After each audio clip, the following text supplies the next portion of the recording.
I'm sure it's not news to you that online writing about movies is utterly dominated by Easter eggs and listicles. The biggest event movies of our time are met with shallow collections of surface-level observations on social media like Twitter and Reddit. Predictions for the next entry are thrown out before the movie or show is even over. The top headline across movie news media right after Falcon and Winter Soldier ended was not about its artistic qualities, but about the fact that another Captain America movie is on the way. Don't get me wrong, there are plenty of online creators who are contributing valuable perspectives about movies, but a lot of people blame bad media criticism on us lowly content creators. Unfortunately, I just don't think it's fair to blame list writers, journalists, or social media users.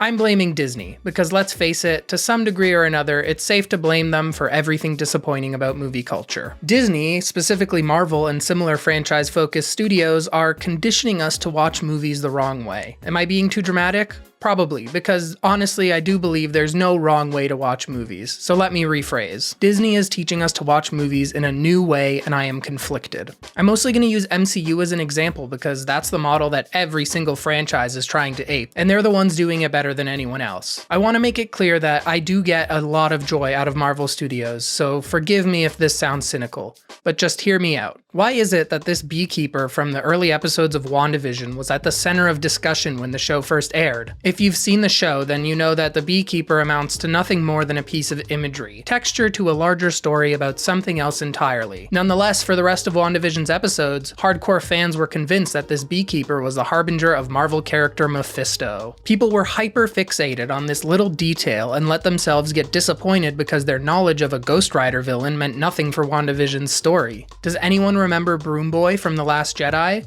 Once again, a piece of texture that relates to broader ideas and themes from the story was twisted into being some sort of objective hint towards a future plot point. It's the film community's equivalent of missing the forest for the trees, looking for objective answers to an art form that ultimately doesn't need or have one. Why do we watch movies in the first place? For the thrill of a big budget spectacle? Or maybe to see life reflected in a frame? Because it's nice to see pretty pictures move, or maybe just because you like to have noise and video on while you do something else. Whatever your reason is for putting on a movie instead of doing literally anything else, chances are you don't watch movies just to collect nuggets of information to put on display. I sincerely hope that we don't just enjoy art for the purpose of accumulating little factoids. But if you knew nothing about the art and culture of film, and you stumbled upon just about any of the biggest sites discussing it, you might get the impression that the purpose of a movie is to arrange clues and facts. So we should blame those who arrange those clues and facts, right? We take out our pitchforks and shame anyone who is doing bad media criticism. No. There have already been a lot of really interesting deep dives into bad media criticism. I think it's easy to blame the writers of clickbait listicles and social media fan accounts for this phenomenon, but it's not their fault. It's Disney's fault. They've pioneered a style of storytelling that has conditioned us to accept each of their biggest movies as marketing for the next sequel or spin-off. We've been trained to search for little nuggets that hint towards next year's event movie, and to feel satisfied when our info nuggets are proven correct. As these are the biggest movies of our generation, they've influenced the way that everyone talks about film. They've trained us to do the marketing for the next 10 Marvel movies ourselves. My Secret Invasion fan theory. Top 10 things you can expect in Marvel Phase 9. Jimmy Woo needs a spin-off. My first paid gig as a writer was writing these sorts of clickbait listicles. I can confidently say that they are not at fault. Ultimately, these sites exist to sell ad space and clicks. Thoughtful ideas do not get far on these sites, and the few that I worked for weren't even worth the time and effort it takes to write anything other than a clickbait listicle.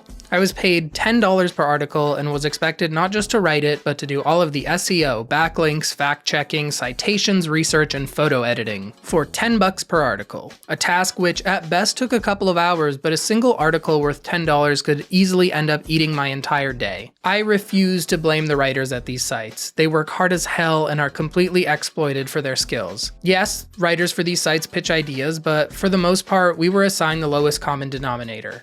Time and time again, Easter eggs and lists of facts are the sort of material that got millions of clicks. People aren't doing this just because it pays. People who don't even get paid to write clickbait take so much time organizing every Easter egg and reference. For example, the Marvel Studios subreddit, a community of more than 1.5 million users, none of whom are paid for their posts, is absolutely covered in this type of material. Click on a hashtag during the premiere of any franchise entry and you'll find just as many Twitter accounts trying to distill their experience of a film into 250 character factoids. sides. People don't do this because Screen Rant or MoviePoopShoot.com incentivizes it. They do it because that's how we've been taught to talk about these movies. We've been taught that every insignificant detail could be the key to following the next decade of blockbusters. And over the course of Disney's growing franchise hegemony, it's influenced the way we all think about movies to a certain degree. I am in no way above this sort of thinking either. It's a thing, and I'm not saying it's completely bad, I'm just saying it feels different to me. I think this phenomenon, which I'm going to call Easter egg culture, is really just a symptom of how we've been conditioned to look at art over the past few years. Now, it's not just Disney that's teaching us to look at art in this way, but they're the easiest to point to. Okay, so what exactly do I mean by Easter egg culture? I'm talking about how these corporate entities have compelled us to discuss their output not for its inner meaning or any artistic qualities, but rather as a collection of references and facts.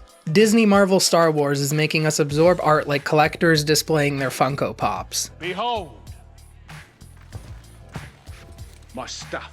For the past while, Disney's approach to filmmaking is never really about making a single good movie. It's about a film's connection to a broader whole. Each Marvel movie cannot really be considered on its own. You'd be missing out on a lot if you only watched Ant-Man 2. And I do want to give props to this because it's a completely unprecedented approach to big budget filmmaking. It was a huge risk, but the longer it goes on, the more this risk is just brilliant marketing. And as a result, we're somewhat forced to look at these releases in a different way than ever before. I can't just watch the Avengers. I need to pay attention to every single Easter egg and reference because any slight detail could be pivotal in a future entry. I'll be honest, I did not keep up with Falcon and the Winter Soldier for its story or its filmmaking or art. I think it's solid, I like the way Sam and Bucky were written, but that Jason Bourne spy thriller style of filmmaking never appealed to me, so neither did this show. I just plain don't like the aesthetic. I'm not saying it's bad, just not my bag. Nonetheless, I watched the entirety of the show because I just wanted to be pitched the next entry in the franchise. I don't want to be out of the loop for Avengers 5, so I have to watch everything and take mental note of every detail. I'm making a listicle in my head like, okay, new superhero suit, this character is going to come back in a sequel, this character is now allied with that dude. I'm cross-referencing the events of the story with the events of comics I've read. I'm not experiencing this specific piece of art for what it is, I'm collecting data about it. That's it. This raw data collection mindset, Easter egg culture as I've called it, is in my opinion by Disney's design. It's not Marvel's fault, I think it's a larger thing. It's all connected, so don't miss an entry. No single film needs to have a point or a message because the point is that if you follow along, you'll feel good about understanding a reference to that other pointless entry. And I do this too. I sit on the couch next to my girlfriend watching Marvel movies and say shit like, well actually, that's a reference to Ed Brubaker's Captain America comics, where Cap's cheeks clapping together are classified as a weapon of ass destruction.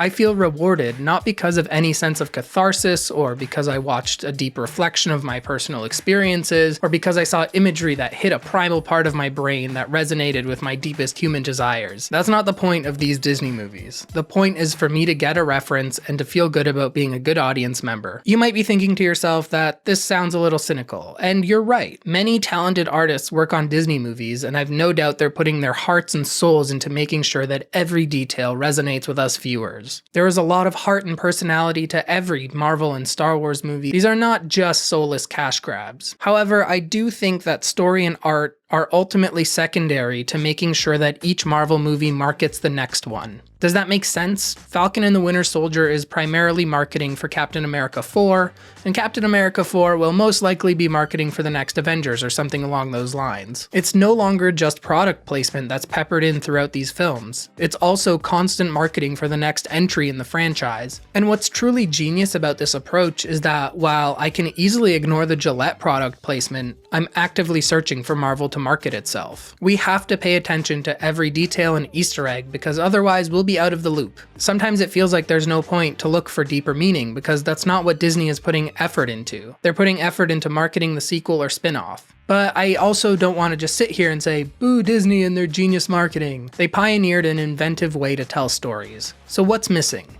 Why does it feel like the viewing experience of each standalone entry is a little bit shallow? Sidney Lumet, director of Dog Day Afternoon, One Flew Over the Cuckoo's Nest, and Network, argues that a good movie is like an essay. There's some kind of thesis, or more plainly, an answer to the question, so what? For the most part, especially in the case of Marvel Star Wars, the answer to so what is, so you can understand what's going on in the next movie. Ideally, a work of art, good or bad, makes a viewer reflect on things like, what does this say about the world we live in?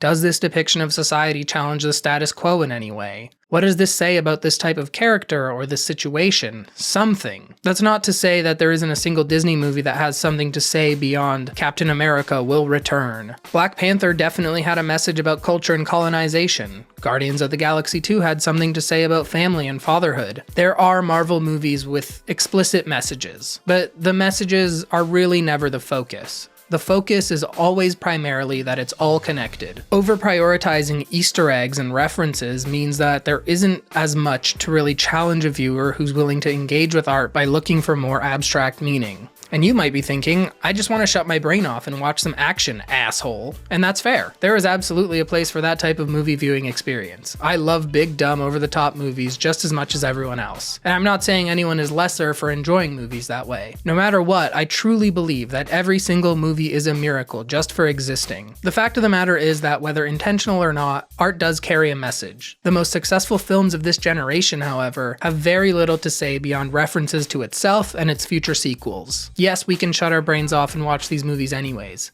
It's just that whenever I try to engage with these movies on a deeper level, I'm left feeling like these movies have little to show me beyond merchandising their future entries. With all that said, the Disney Marvel experience isn't completely devoid of meaning. Marvel Disney is without a doubt the best at this new Easter egg form of storytelling. There is some genuine character development over the course of these films. There's a great sense of humor and compelling unity across 20+ movies. That is impressive. There's no other studio who has managed to pull this off on the same scale, and it's not for lack of effort. Remember Sony's Amazing Spider-Man 2? That's what happens when Easter eggs and setups for future movies are used to entirely replace character and story. It does give me some faith that audiences were not receptive to watching a 2-hour setup for Sinister Six. Like, yeah, Marvel's story is secondary to its in-movie marketing, but at least there is an actual story. Furthermore, there's no doubt that Disney Marvel's Easter egg culture has fostered some genuine community. The weekly fan theories based on Easter eggs, though often completely missing the point, are a fun way to engage with a community of people who share your interests. There is an undeniable sense of belonging that is fostered by mining Disney movie facts. It's created its own lingo and shared cultural experience. I think that is neat. If you're the kind of person who watches movies just to take note of Easter eggs, references, and to predict sequels with your friends, then good for you. I'm genuinely happy that this style of media brings you joy. But if you're like me and you feel that something is missing, then what? Well, for starters, there are way more movies and shows than just the ones released by Disney. There you go. Problem solved. There are tons of creative people digging deep and analyzing movies as an art rather than as a collection of facts. Share their work. Encourage the type of movie discussions that feel meaningful to you. If you're sick of seeing listicles and Easter eggs, then give a boost to the type of work that you want to get recognition. And, maybe watch something that isn't part of a massive, endlessly sprawling franchise, I don't know.